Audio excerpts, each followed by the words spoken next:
자, 그러면은 이제 박사 논문 쓰기로 넘어가 보도록 하겠습니다.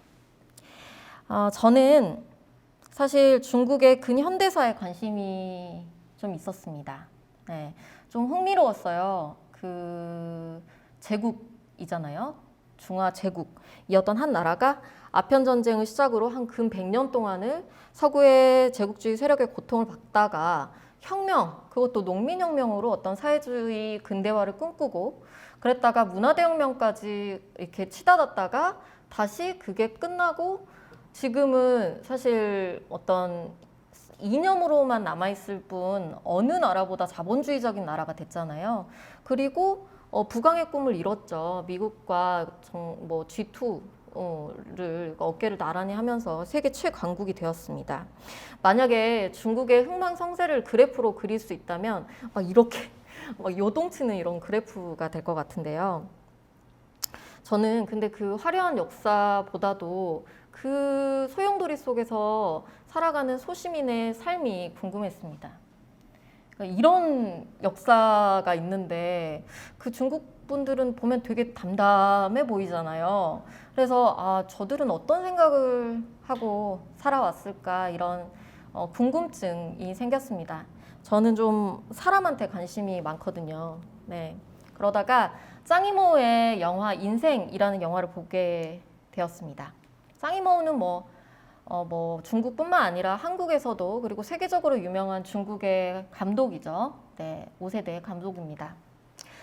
이 인생은요, 그 위화라는 그 중국 작가 구워져 살아간다는 것을 원작으로 하고 있는데 이 위화라는 작가는 한국에서도 사실 중국의 중국 작가 하면 딱 떠오르는 작가가 뭐 노벨 문학상 받은 모옌과 그리고 또 위화 또 굉장히 유명한 작가 중에 한 분이죠. 이거 인생으로 번역된 그 책 이외에도 그 책은 똑같은 건데 그 하나는 그 개정판 되면서 제목이 바뀐 것 같아요. 인생과 살아간다는 것 이 두 개로 제목이 있고 그리고 그 허상감 매열기 혹시 들어보신 분들도 있을 것 같은데 그 작가로 굉장히 유명한 작가입니다. 이 이야기가 뭐냐면요. 40년대에 귀족으로 살았던 그 한 남자가 도박을 해가지고 전 재산을 다 가산을 다 탕진해 버렸어요. 그러니까 귀족의 삶이 몰락해 버렸어요. 그런데 이 사람이 이제 항일 전쟁, 그러니까 항일 전쟁과 국공내전 그 전쟁을 거치면서 겨우겨우 살아서 집에 돌아옵니다. 네. 그런데 이제 사회주의 혁명을 맞이하잖아요. 중국이 신중국이. 근데 사회주의 혁명 때는 여러분 그 없는 사람, 가난한 사람이 주인이 되니까 뭐 어떤 지주라든지 뭐 봉건 세력 이런 사람들이 타도를 당하거든요. 근데 가산을 탕진했기 때문에 이미 망했잖아요. 네, 그래서 거기서 살아남게 됩니다. 그런데 또 그 뭐 대약진 운동이라든지 문화대혁명이라든지 이런 사회주의 그 급진 사회주의 운동을 겪으면서 정말 생떼 같은 자식 둘을 잃게 되거든요. 예. 그러니까 그러한 그 역사 속에서 이 사람과 이 가족이 겪는 희노애락이 담긴 내용입니다. 제가 그래서 그런 이 영화를 보면서 난 요런 거 하고 싶다. 이런 거 연구하고 싶다. 이렇게 해서 현 당대 문학과 문화에 관심을 갖게 되었습니다. 근데 입학을 하긴 했는데 입학을 하긴 했는데 거기까진 좋은데 제가 이제 공부로 뼈가 굵은 사람이 아니잖아요. 그리고 또 엄청 훌륭한 인재들이 모이는 대학이고 그래가지고 입학까지는 너무 좋았어. 장학금까지도 너무 감사해. 그런데 여기서 이제 살아남는 일이 너무 버거운 거예요, 저한테. 제가 할 수 있는 일이 뭐였냐면 녹음기를 들고 수업을 녹음을 해가지고 집에 와가지고 들릴 때까지 계속 그걸 들었어요. 근데 여러분 그게 한 달, 두 달, 세 달, 네 달 이렇게 되면은요 녹음을 들으면서 울게 됩니다. 진짜 이러다가 이렇게 끝나는 거 아닐까? 뭐 남들은 다 수업은 그냥 기본으로 듣고 다 뭐 소논문 쓰네 뭐 하네 되게 다 너무 멋있는데 나 혼자 문학사를 부여잡으면서 이렇게 하는 게 이게 지금 정상인가? 이런 고민을 하면서 하루하루 멘탈이 무너져 가던 어느 날 그러던 어느 날 좀 좋은 기회가 있었습니다. 그 얘기 들어가기 전에 학교 선택의 중요성이라고 썼는데요. 제가 느끼기에는 이런 차이가 있더라고요. 중국의 대학 중에 이제 한국 분들이 많이 가시는 대학이 푸단대학교, 상하이에 있는 푸단대학교하고 그 다음에 그 베이징에 있는 뭐 베이징 대학교, 청와대학교, 인민대학교 뭐 이런 좋은 대학교들이 있죠. 그런데 좀 학풍이 다른 것 같아요. 학풍이 상하이는 약간 좀 자유롭고 뭐든 연구할 수 있는 이런 분위기라면 베이징은 제가 있는 곳은 약간 좀 규격이 있는 규칙이 있는 좀 딱딱한 이런 분위기였습니다. 그런데 이제 거기에서 마오쩌둥 시기 그러니까 신중국이 수립되고 나서 문화대혁명까지 이 사회주의 시기에 대해서 관련된 수업들을 많이 듣게 되었거든요.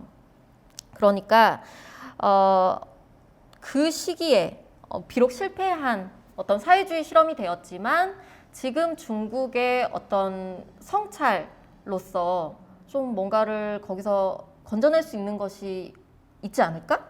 이런 연구, 이런 관점으로 이제 그 시기를 연구하는 분들이 많았고 그걸로 이제 수업을 이제 제가 많이 접하게 됐는데 한국에서는 그 시기에 대해서 그렇게 좀 진지하게 어떤 깊은 연구를 만나본 적이 없었거든요. 그래서 저도 좀 흥미가 생겼고 특히 이제 문화대혁명 발생 이전의 17년 시기에 대해서 좀 어떤 이상이 있었고 이 신중국이 수립되었을 때 그리고 이러한 그런 이상이 어떻게 무너져 갔는지 이런 것들에 대해서 관심을 갖게 되었습니다.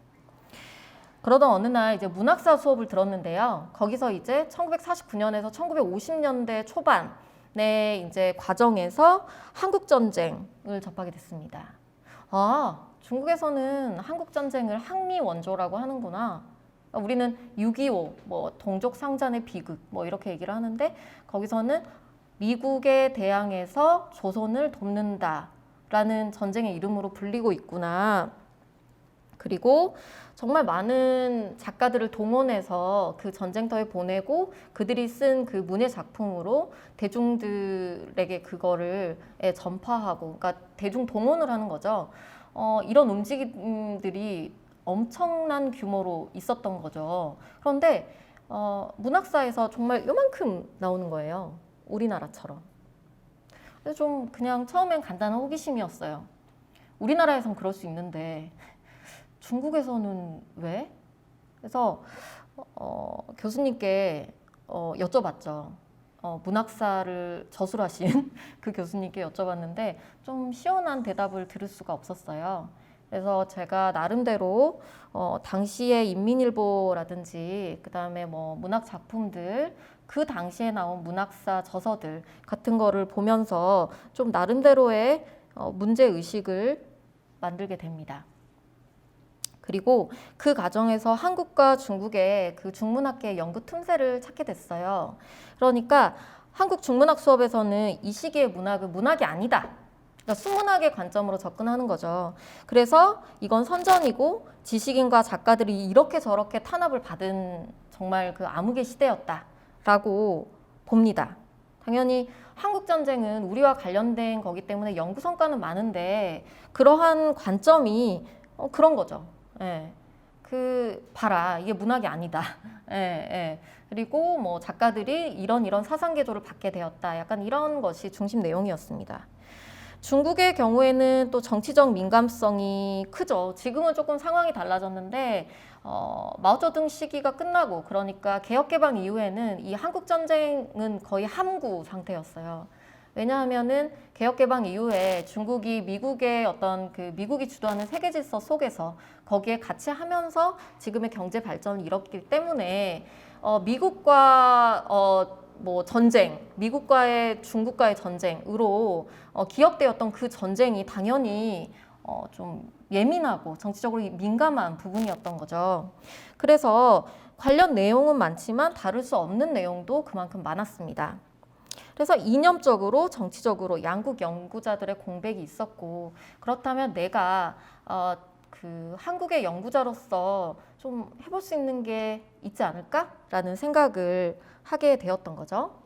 좀 뭐 박사 논문의 내용까지는 필요 없고 한국 전쟁을 바라보는 우리의 좀 시절을 한번 점검해 보면서 제가 그때 느꼈던 문제 의식들을 한번 공유해 봤으면 좋겠습니다. 제가 좋아하는 한국 전쟁들을 몇 편 가지고 왔고요. 그리고 뭐 최근에 영화들도 가지고 왔습니다. 혹시 좋아하는 영화가 있으신가요? 여기서? 저도요, 선생님. 저는 고지전하고 이 동막고를 좋아합니다. 특히 동막고를 정말 좋아하는데요. 근데 여러분 공통점이 있지 않아요? 우리 대중문화에서 한국전쟁 어떻게 그리고 있나요? 다 민족 분단의 비극으로 그리고 있잖아요. 네.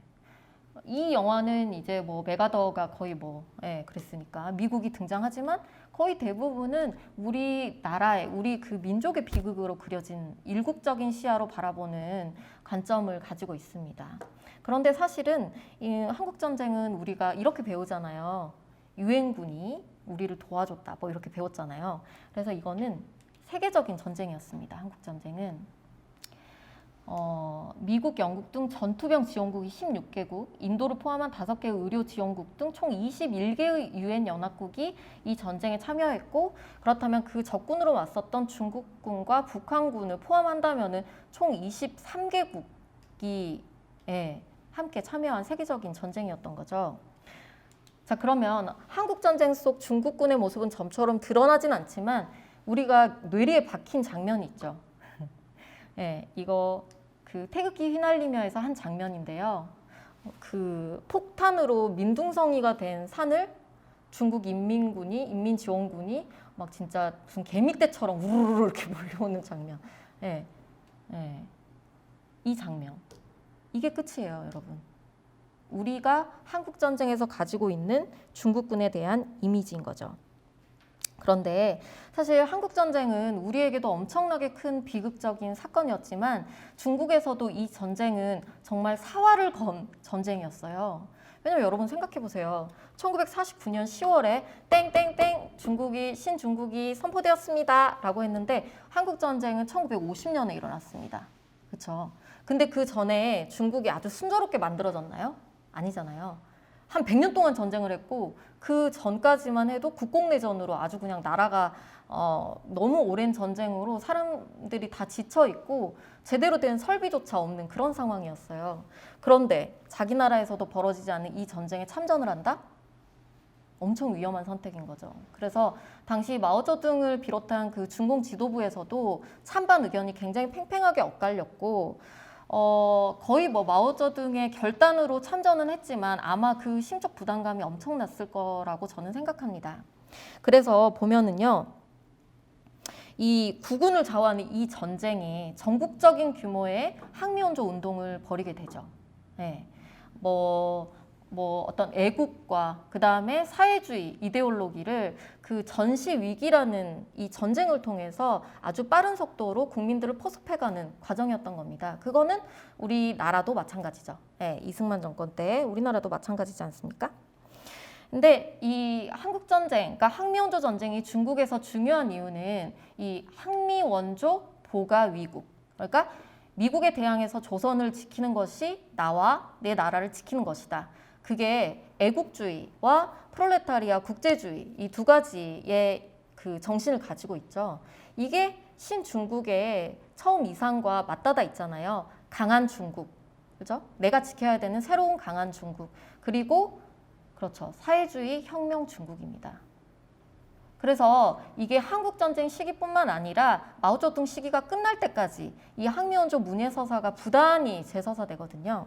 그래서 저는 그 50년대부터 70년대까지 항미원조 문예서사, 그러니까 문학, 그 다음에 영화, 그리고 그 문화대혁명 시기에는 그때만 유일하게 허락됐던 양판이라는 소재를 가지고 이 항미원조 서사가 어떻게 변화되었는지, 그리고 그것에 따라서 어떤 중국의 내부와 외부에 이런 요구되는 자아 인지와 세계 상상이 어떻게 변화가 되었는지 이런 것들을 분석하고자 했습니다.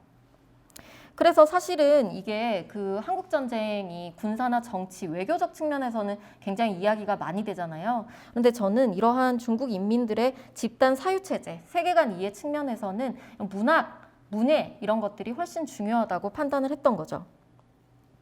그러나 여러분, 전장의 적군이었기 때문에 한국에서요. 그리고 또 개혁개방 이후에는 우리와 수교를 맺어서 어떤 경제적인 전략적 파트너였기 때문에 한국과 중국 간의 이러한 전쟁의 기억들이 서로 이야기되지 않고 묻혀버렸어요.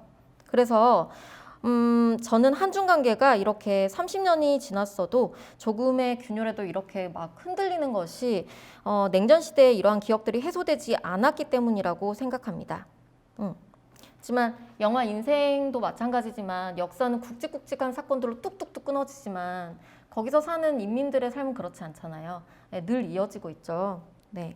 그래서 제가 원하는 주제를 이렇게 잡았습니다. 첫 번째, 중국인을 이해할 수 있으면 좋겠다. 그리고 두 번째는 내가 중문학이고 또 인문학이지만 어쨌든 한국에 좀 도움이 됐으면 좋겠다. 그런 주제, 그런 제 어떤 추구를 만족시켜주는 주제가 된 것이죠. 그런데 이 논문 작성 과정에서 또 어려움이 발생합니다. 여러분, 이 첫 번째 제일 어려운 게 뭐냐면요. 이게 논문이 될까?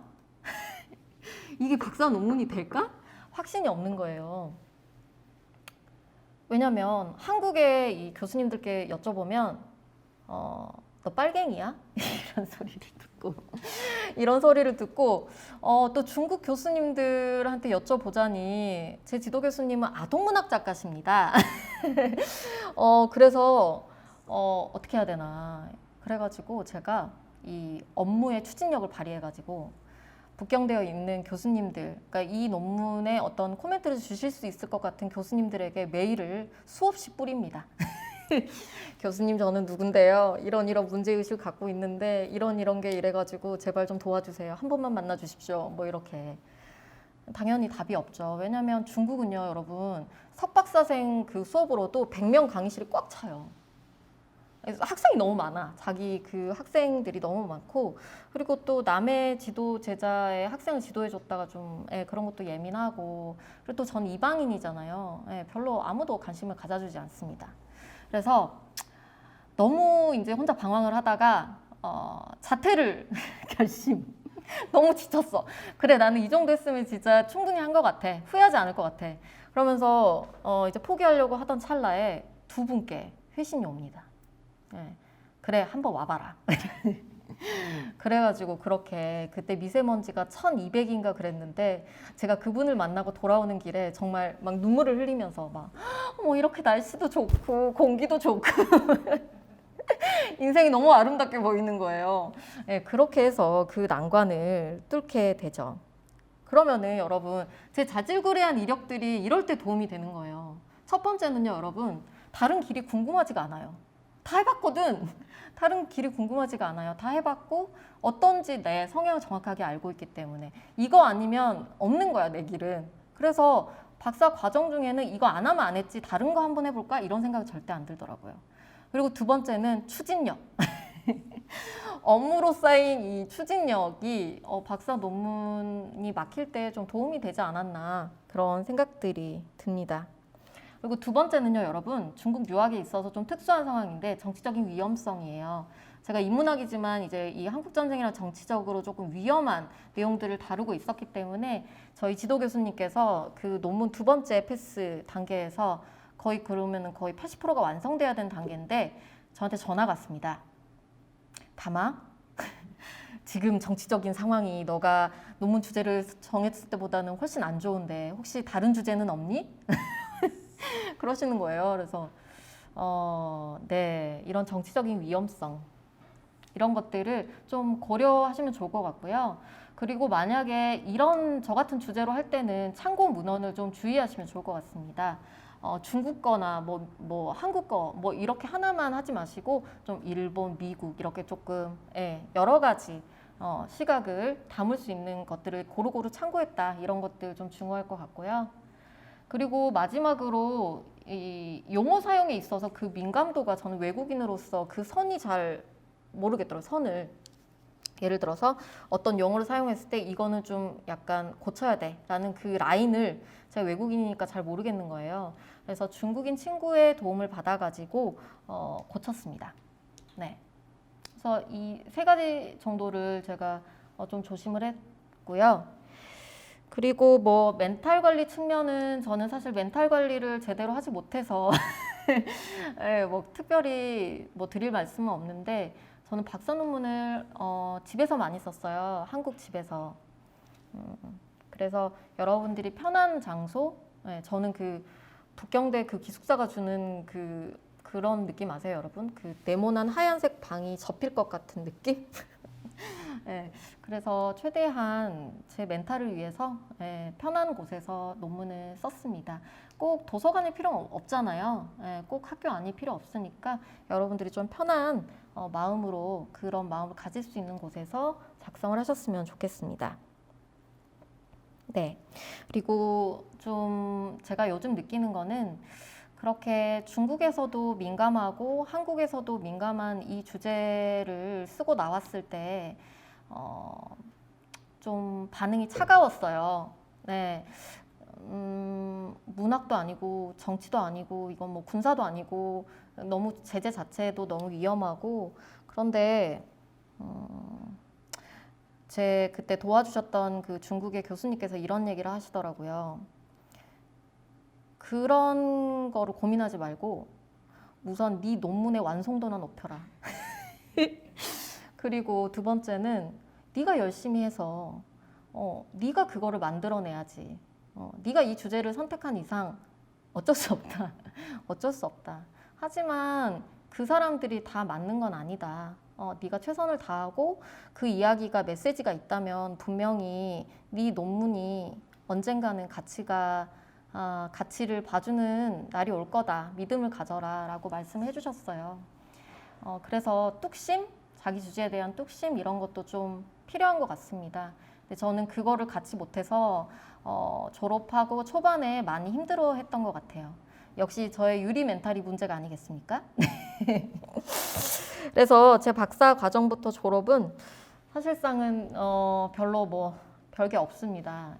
그냥 뭐 맨땅에 헤딩한 거였고 우연과 행운의 결과물이라고 할 수 있는데요. 근데 제가 박사를 졸업하고 너무 좋았던 거는 앞으로 이제 제가 연구자로 살아갈 수 있는 통행증을 얻은 거잖아요. 내가 너무너무 가고 싶었던 그 길에 이제 올라설 수 있는 거죠. 그리고 학생들을 만나는 것도 너무너무 좋고요. 그래서 저는 사실 이 일이 막 너무 매일 24시간이 행복하다. 뭐 절대 그럴 순 없잖아요. 제가 우리 선생님하고도 뭐 얘기했었는데 이 직업의 좋은 점은 출근 시간이 없다. 대신 퇴근 시간도 없다. 집에 누워서도 생각하죠. 거기서 그거 막 이러면서 그렇잖아요. 그래서 이 삶의 질이 그렇게 높다고는 할 수 없지만 제가 선택한 길이고 너무 좀 저는 행복해요. 여기서 일할 수 있는 것도 너무 행복하고요. 그래서 제 박사과정의 이런 것들을 통해서 제가 말씀드리고 싶은 것은 충분히 돌아가도 괜찮다는 거예요. 늦지 않습니다. 그리고 더 중요한 거는 확신인 것 같아요. 특히 저같이 유리 멘탈이신 분들, 자신을 끊임없이 의심하는 분들 의심하십시오. 그리고 저는 박사 이렇게 연구직을 하다가도 더 제가 행복한 길이 확실하게 보인다. 그럼 저는 언제든지 그 길로 갈 준비가 돼 있습니다. 결국은 행복하려고 하는 거잖아요, 여러분. 그래서 행복하고 만족스러운 삶을 위해서 여러분들 너무 막 벼랑 끝으로 내몰지 마시고 여러분들의 속도를 찾아가시기 바랍니다. 네, 감사합니다.